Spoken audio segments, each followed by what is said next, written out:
Anong kinukwento mo, TJ? Ingat, Yung men. mga reklamo nila sa Bye-bye. Sa Veg Fest. May exit post Sino? pa. walang katapusan. Sino nagre-reklamo? Sabihin mo. Security deposit daw nila matagal daw binalik. Sino? Security deposit matagal binalik. Ganon. 1.5 month. Nagalit. 1.5 na lang, hindi ba may balik? Gano'ng katagal bago binalik? 1 month. 1 month? Baka naman na, no? Wala, men. Na-busy lang din ako, men. Na busy. Ano bang bago sa Veg Fest? Bakit naging March? Start of summer, no chance of rain, and to partner with Make It Makati. Makati Ayala na. lang. Yeah. Nice. So meron kang parang sponsor din yung Ayala? They gave us a special rate. Grabe. Yeah. Big time talaga tong sale. Yeah. Para makatulong tayo ng maayos. Ilan ang capacity ng We're targeting 15,000 for 2 days. 15,000 for 2 days? Sabi ng mga tao sa baba, isasara nyo daw ang Paseo de Rojas eh. Yes. Talaga? Sa'yo, from Ninoy Aquino to sa kabila. Baka magalit sa'yo mga tao. They're gonna close it Friday night, 9 p.m. 9 p.m. na? 9 p.m. ng Friday night hanggang Monday ng 3 a.m. So whole Sunday. Saturday, Sunday. So may gabi?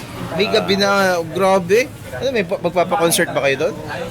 Hindi naman masyadong concert. Ha? Chill, lang. Baka pwede kaming tumugtog dyan. Basta basking lang, bro. Basking lang? Yeah. Basking Yung lang. anong full band setup, bro.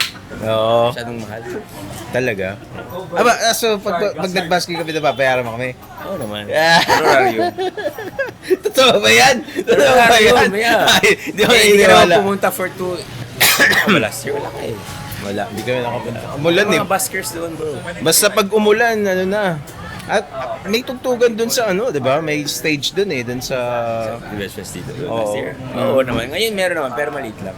May fashion show pa nga. Oo. Ngayon wala na yung mga ganun. Bakit ako hindi mo ini-invite sa fashion show? Unang-una, hindi ako si Astig Vegan yan. Wala na akong pakialam sa... Hindi, no. Hindi naman ako magpa-fashion show. Tataka lang ako.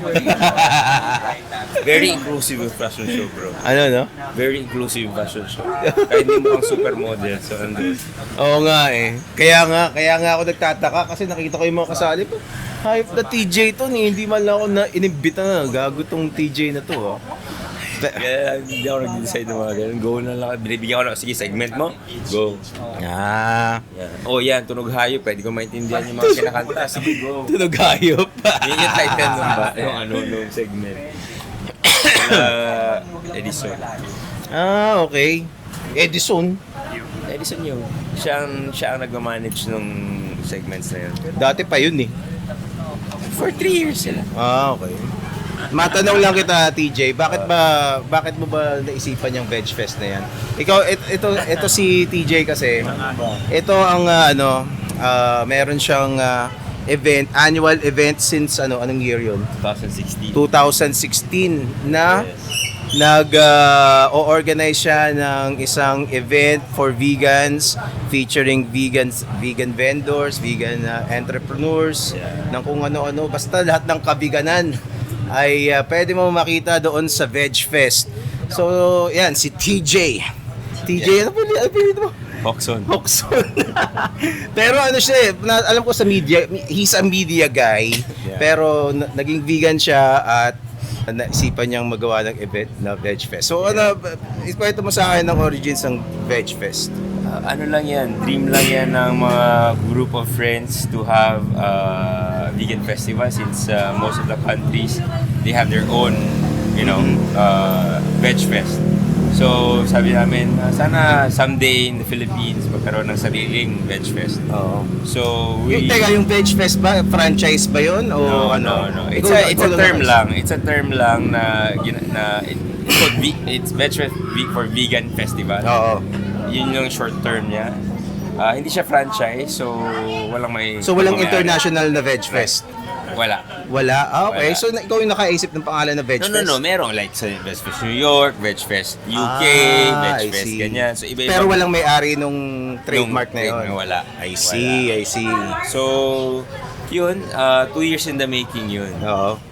So, we started muna talking to mga venues. Mhm. Sino yung pwedeng mag-sponsor, magbigay sa amin ng good deal Oh. to do it. So, we started small, 2016 with Eastwood naman. Pero, small but like 2 weekends yun.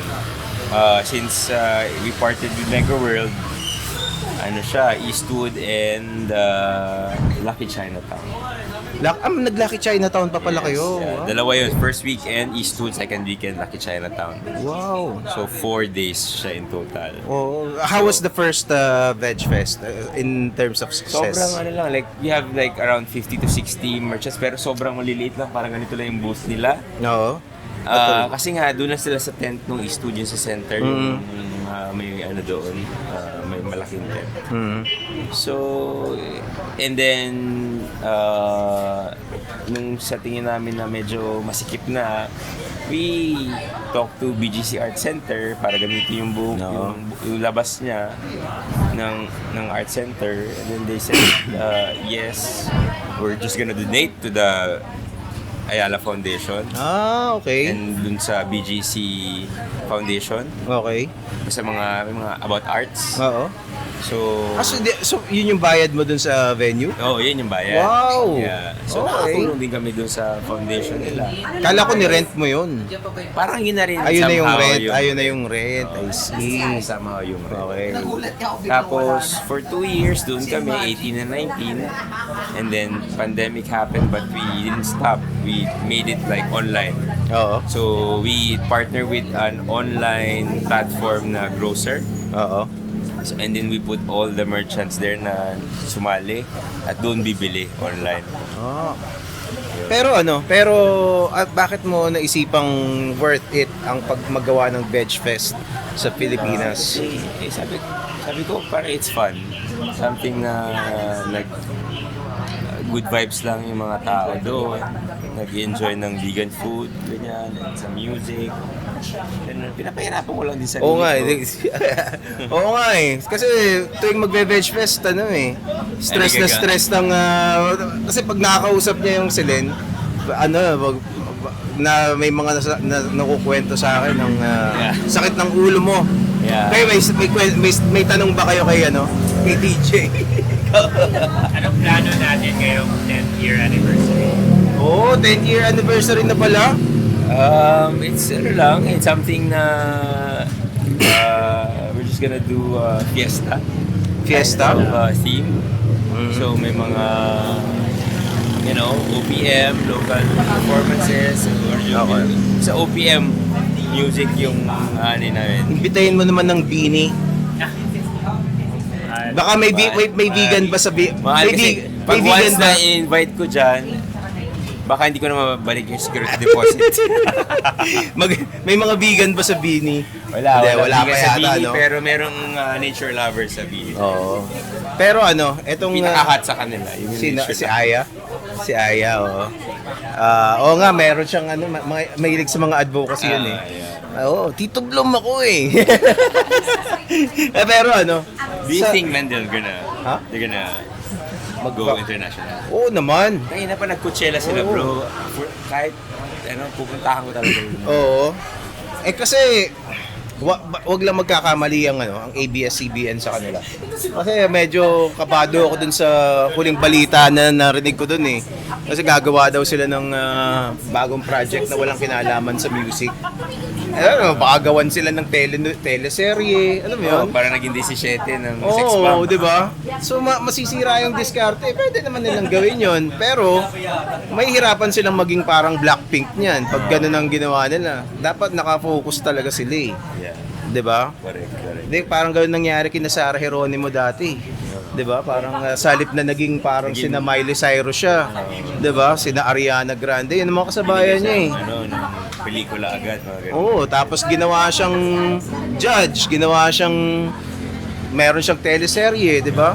So yun ang nangyari sa kanya, hindi niya na-fulfill yung kanyang calling Do you talaga. think they're gonna have more good music? Kasi after Patropico, I don't, yung isa, though they have really good MTVs. Oo. Yung bago ngayon, yung parang... Cherry on Top. Oh, yeah, Oo. yeah. Yung mga ano rin nila, yung mga commercial nila yung sa Coke. Okay eh. Nakuha na nila yung template. Nakuha na nila yung visual ng Beanie. Hindi masyado, pero sakto lang. Pero meron ng flavor na mukhang Beanie talaga, di ba? Tapos yung bago nilang single na palabas, yung Blink Twice, parang hindi ko pa naririnig yung buo. Pero mukhang kuha na nila yung sound ng Beanie. Yun. Sophisticated pero hindi ganun ka pretentious ganun. Sa sino to? Si Blink Twice? Blink Twice ang pangalan nung kanta nila. Oo. Okay. Galing nga 'di ba? Blink na twice pa. Clickbait no? Man, No. si SB19 ba? Ano? Yung kanilang, meron silang teaser ngayon. Oo. Parang, I mean, vocal-wise, in quality nilang music nila, okay ako. Pero parang, sobrang pilit na pilit ako. Cheesy, nachichisiyan ka doon sa sa SB19. Hindi ko masyadong pero nakita ko naman yung effort. Parang mahilig sa ganung visual eh. Yung mga Cool. hindi exactly pa cool eh. Parang pa-epic. Diba? Pa-epic. Diba? Ganun. Did you see the current one? Oh, may nakita ko yung may ahas-ahas. Oh, yeah. yun. Para sa Game of Thrones na. Oo. So, sakto lang. Kasi nasa brand na nila yun eh. Tingin ko nasa brand na nila yun. Pero hindi ako masyadong, in terms of success. Feeling ko editing lang yun eh. Oo.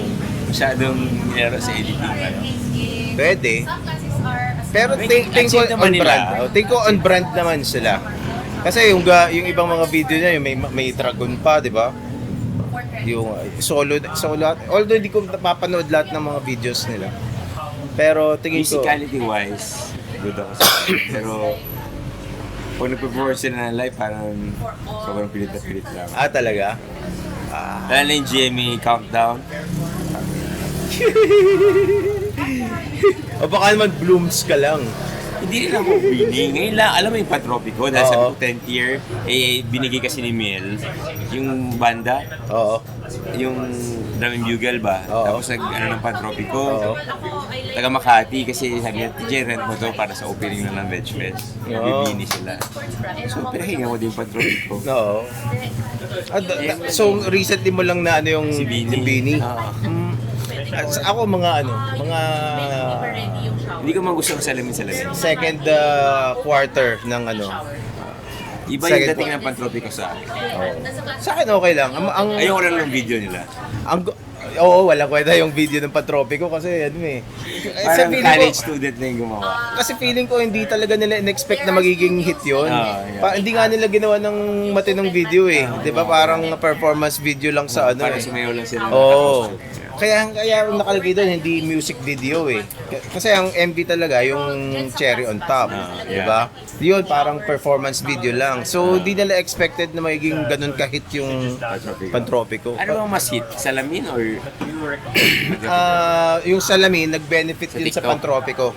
Kasi sobrang sikat ng Pantropico, nadala yun.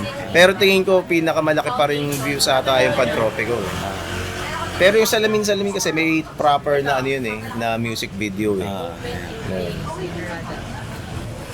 Pero wala ka bang alam doon, di ba taga ka rin? Taga TV ka rin. Ano? Ano bang alam mo sa Bini? Alam ko lang ang rate nila. Sabi mo. It's more than it's more than 15. 15 million? It's more than 15. More than 15 million isang gabi? Hindi. Endorsement. Isang endorsement. Endorsement 15 million. More than. More than. Okay. Kailan to? As of December of last year. December last year lang. So recent lang. So more or less ganun pa rin. So pinaka Pinakamababa na yung 15. So it could be 30, 20, ganon. Siyempre, sa dami nila. Oo. Wala pa dyan ng glamour. No. Pero pag let's say corporate event, magkano kaya yun? Siguro mga 2-3 million? mga 3 songs. Ano? 3 songs. 3 songs yun? Oo nga, no? I tingin mo yung kinita nila dun sa Beaniverse. Malaki yun. Bilyones yun, no? Oo. Tatlong araw, eh, no? Kinansel lang nila yung Sunday, di ba? Yung ginawa nilang Monday ba yun? Oo, ginawa nilang Monday kasi bagyo. Oo. Yun yung Veg Fest. Oo nga pala, no? Pero tinuloy pa rin natin. Tapos, ano siya? Tawag doon, mag-concert siya sa Philippine Arena naman. Kaso hindi sabi ko, baka mag 2 days sila doon at least eh. Mukhang hindi hindi pa yata hindi pa naso-sold out yung sa Philippine Arena. Ang galing eh. Pero nagawa nila sold out yung Ayala, yung Araneta, 'di ba? 3 araw. Gaano katindi yung feat na yun? As a event organizer. Gano'ng katindi ang... Oo, yung feat na i-sold out mo 3 days yung Araneta. Kasi ang mahirap na naman doon man kasi yung yung una yung marketing wise, No. wala na silang problema doon. Oo. Kasi sold out na eh. Yung fans na mismo yung Oo. lalapit sa iyo eh. Even sponsorship. Oo. Wala silang problema na. Oo. Ang mahirap lang doon talaga would be the security and in production. Pero yung yung in terms of being unprecedented ba yun na ma-sold out nila ng isang Filipino act? Expected na yun eh. Expected na? Expected pa lang nung sila ng 2 days. Doon sa isang venue. Hindi, di ba? Supposed to be 2 days lang Oo. concert nila. Oo. Tapos ginawa nilang 3 days. Oo. Tama? Yata. Alam ko isa lang nung una tapos naging 2, tapos naging 3 ata. Yung alam ko kasi hindi na kaya yung alam na ng EBS talaga na Oo. na susobra na siya. Kaya sila nagdalawa tapos biglang naging kaya pa ng isa. Okay. Hindi is expected na. Pero I think sila lang makagawa nun. Sila lang makagawa nun. I don't think SB19 can do it. Oo, ngayon, no? Oo nga. Ay, ano ba yan? Anyway, so yung tingin mo maso-sold out nila yung yung Philippine Arena. Oo. Diba? Pero one day. One day lang, no? One day. Kasi akala ko yung Philippine Arena makaka 2 days sila dun eh. 'Di ba? One day lang. Pero sila daw yung kauna-unahan na nagsolo dun ng solo act na Filipino. 'Di ba? Parang hindi kaya ng SB19 ko lang yun. Oo. Pero I can feel na hindi kaya ng SB19. talaga, sabihin mo nga sa camera. Hindi kaya ng SB19. I like their music. Hindi kaya. Paano mo nasabing hindi kaya? Hindi naman ganun ka ang kanilang marketing. Kasi hindi. Hindi sila ABS. Oo nga. So may hand talaga yung Ibang ABS. Ibang ng ABS ang pag-market ng talent sila. So yun ang Yan ang magic ng talent, ng talent, ng art, ng ABS. Pero bakit Bakit inaabot tayo ng tagal na nung bro, sinulog lang. GMA Mall Show, walang tao. ABS the next day. Hindi ka na makapasok. Sa Sa Sinulog? Sinulog o mall? Bea Alonso na yun. Sa GMA. Ganon. So yun ang strength ng ABS. Wala pang Bini doon. Ano pa lang yun? Donnie, Coco, at saka Bel Mariano. But you were frustrated. At sino to? Yung parang Bini na guys ng ABS? Smooth and Bini? Pero kasi ay BGYO? BGYO. na klase Sila. BGYO. Ganon. Pero during that time, Actually, meron akong kwento sa ABS ngayon eh. size, malaki na siya. Involved ka ba sa PBB? With GMA. Hindi, GMA of ABS. Di ba GMA-ABS na ngayon? Oo nga eh. Oo nga eh. Hindi ko nga alam. Collab. Pero involved ka sa PBB? Hindi. Hindi? So pwede ka magsalita naman. Pwede kami mag-sponsor, di ako involved. Hindi kasi, nag-ano ako, recently, meron akong podcast guest na writer dati ng ABS-CBN. Tapos, napag-usapan namin yung sa trabaho niya bilang writer. Writer pala siya ng ng PBB. Hindi ko alam. Ganun. So, may writer pala ng PBB. So, tinanong ko siya, paano ba sinusulat yung PBB? So, kinuwento niya sa akin yung proseso nila na merong alam mo yun, nakikita. Talagang inaanoan nila, parang binabantayan nila lahat ng galaw. Oo, di ba? Diba? Pinifeed nila yan ng... Oo, yun nga. ng kung ano yung pwede nilang pag-awayan, diba? discussion, gano'n. Yun nga, di ba? Which is, naman yun eh. Kumbaga parang common knowledge naman yun eh. Obvious naman yun sa show, di ba? So, yes, sinabi niya yun. Tapos, sinabi niya yung CR sa camera, which is common knowledge na rin, di ba? Meron mo talagang pinapakita ka minsan yun eh, yung mga camera sa CR eh. So, Sa ibang bansa. Oo. Tapos, kahit dito, meron din. Pero hindi pag tumatay. Hindi naman. Pag may ginawa lang sa CR, di ba? Pero, ang isa pang binanggit niya doon, yung si Direk Loren Jogi. Tinanong ko kasi, si Direk Loren Jogi ba talaga yung si Kuya. si Kuya, si Big Brother. So, ang sabi niya, hindi, meron daw voice talent na kaboses. Tapos, pero pag minsan, nandun si Direk, nakikisingit-singit siya. Ganon. Bisa, nandun siya. Sige, parang trip niyang since kaboses niya naman. Diba? So, yun ang binanggit niya. Di syempre, kinlip ko yun sa TikTok. Nag-viral, tol. As in million views. Nakarating sa ABS. Nakita ng mga ABS. Syempre, di ba, makakarating yun eh. Kasi pinagpiesta ng mga fans ni Piang. Kasi nilagay ko yung picture ni Piang sa simula eh. Di ba? Sikat na sikat siya. Hindi ko nga alam eh. Hindi na nga yung topic namin na pinag-uusapan. Si Piang na pinag-uusapan doon sa Tapos kinolak ka na ABS. Oo. Pinatanggal. Hindi, actually, kinausap yung guest ko. Sabi niya, kasi hindi pa talaga siya labas doon sa ABS eh. So, pwede pa siyang bumalik. So, syempre, ayoko namang mapahamak yun, di ba? So sige, madali naman ako kausap eh. Pero sa totoo lang, wala naman siya sinabi na si Loren Jogi, si Kuya eh. Di ba? Sinabi niya, essentially, silang lahat doon ng Big Brother. Di ba? Kasi lahat sila nang susulsul eh. Di ba?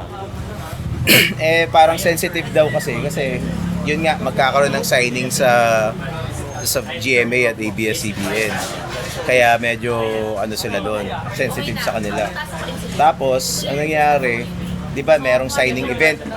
Ang ginawa ni si Robby Domingo tsaka yung babaeng host, yung isa babaeng host doon, si Bianca, sila doon eh, nagsasalita, nagbabanter doon sa signing. Sabi niya, merong mga kumakalat na haka-haka na si Direk Loren daw, si Kuya, 'di ba? Si Big Brother. Hindi po totoo 'yan. In-address nila. Kaya lang 'yan, nakakatawa eh. Pero inano ko 'yun ha. Tawag dito. Hinabol ko yung mga nagre-upload. Kinapi-strike ko. Para kinapi-strike ko na ABS-CBN. Huwag na kayong magalit ha.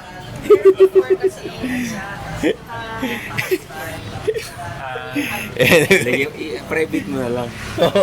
And then actually, naman. Bala kong tanggalin yung part kasi hindi lang naman yun ang pinag-usapan namin eh. Dami pa namin pinag-usapan. 5 minutes lang yun eh. So, tatanggalin ko lang yun. Tapos upload ko na ulit yung buo. Natamad lang ako mag-edit eh. Anyway, eto, TJ Hoxon, may sasabihin ka ba? Ano gusto mong final message? Supportahan nyo na lang yung Veg Fest sa March 29-30, Paseo de Rojas, Makati. 10th year anniversary. 10th year anniversary ngayon. Yes. Kala ko ba 2016 next year pa dapat yung... 2025. Kahit diretso.